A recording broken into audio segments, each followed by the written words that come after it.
Hello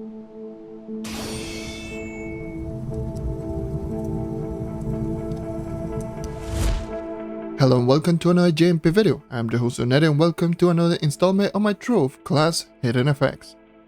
This is a series where I'll be going over all hidden effects on crystal rings. I will be going over one class per video and I will try to explain how does every single hidden effect works. These are all solo hand tested, so there will be a lot of estimation in some of these stats and abilities. So if you have any of the correct values on any of these videos, make sure to drop them in the comment section down below. I've already did a poll on the Colormancer video to decide which is going to be the class that I will be doing after the Shadowhunter video, and it seems the Boomeranger it will be the next video up. So I will leave a poll after this video so you can vote on which class is going to be after the Boomeranger video. Also, this is going to be for the Shadowhunter before the actual rework of the class, and if there's any big changes after the rework, then I will be doing a separate video over it. And like always, make sure to drop a like since it does help me out more than you think, and also subscribe. We're on a road to 4K subscribers. And with all that being said, let's get started with the Shadowhunter's hidden effects. The Shadowhunter has 3 hidden effects which are going to be called Unholy Heal, Sneaky Traps, and Tactical Shot.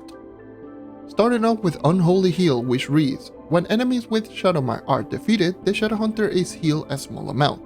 So I just wanted to point out that the actual description of this ring ability actually says Shadowhunter, so I thought it was kind of funny, so well done on that one. Anyways, onto the ability. The first thing that you will notice about this ability is going to be that this is another ability that has no indication whatsoever. So remember that the stats and properties are going to be estimations and speculation. So how it works is, every time you do defeat an enemy that has been shadow marked by the passive ability, you're going to get a buff that allows you to heal for each and every single enemy that you defeat for the whole duration. It will heal you 5% of your HP per enemy, which includes the first enemy that triggered the buff, and the buff will last for 5 seconds. It does seem to have a 5-second internal cooldown, but it starts as soon as you actually do get the buff.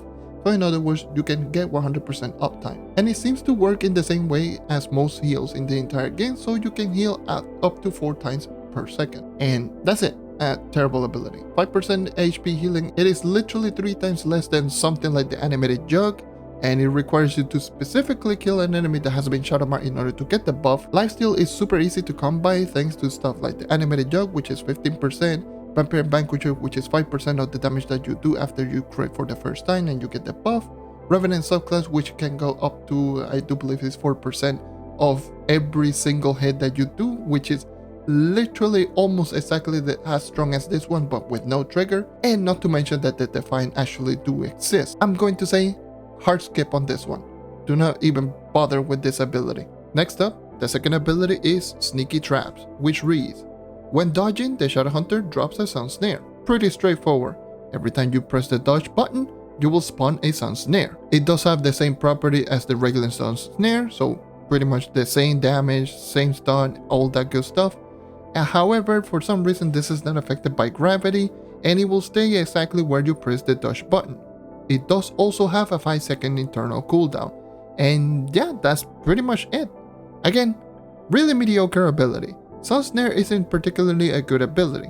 Yes, it does stun for 3 seconds, but it only does 1 times damage, and normally you can throw it without any cooldown.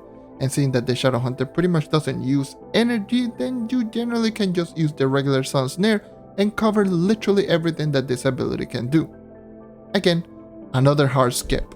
Now, let's move on to the last ability, which is going to be Tactical Shot, which reads, using a fully charged radiant arrow increases damage temporarily. Another straightforward ability. When you hit an enemy with a fully charged radiant arrow, you are going to get a damage buff for the whole duration.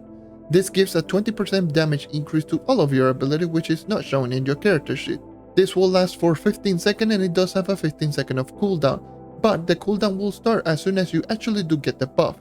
So you can have 100% uptime if you actually do hit an enemy with a fully charged radiant arrow every 15 seconds. And that is all. Unfortunately, this is an okay ability at best. Despite being the best ability out of the Shadowhunter, I'm not going to say that this is an amazing ability. 20% bonus damage is nice, but it is tied to a fully charged radiant arrow which only takes 1 second to fully charge. It just feels too clunky to use, but I mean 20% bonus damage for 15 seconds shouldn't be that bad, right?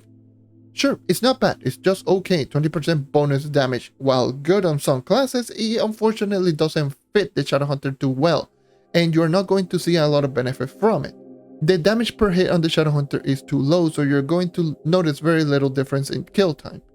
DPS is also very low, so also you're going to remain as a low DPS character despite the damage increase.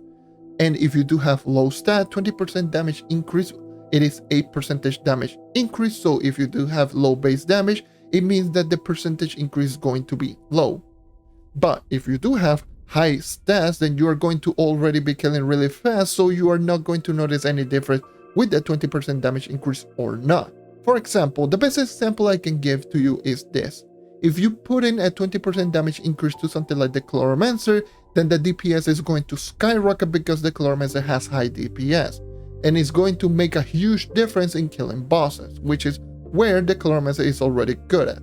And if you also give away 20% bonus damage to something like the Neon Ninja, then it's going to help out into those who have really low base damage and cannot one-shot because the high base damage that this ability already has.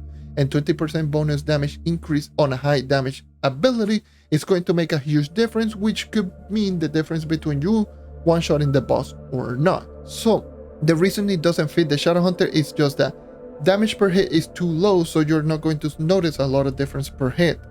And also DPS is too low, so you're not going to notice a huge increase in DPS.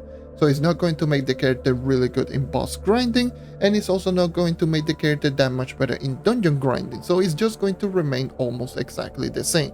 As of right now, currently on the Shadowhunter, this is the best ability, but unfortunately it's an okay ability, so it is fine for you to actually skip this ability as well.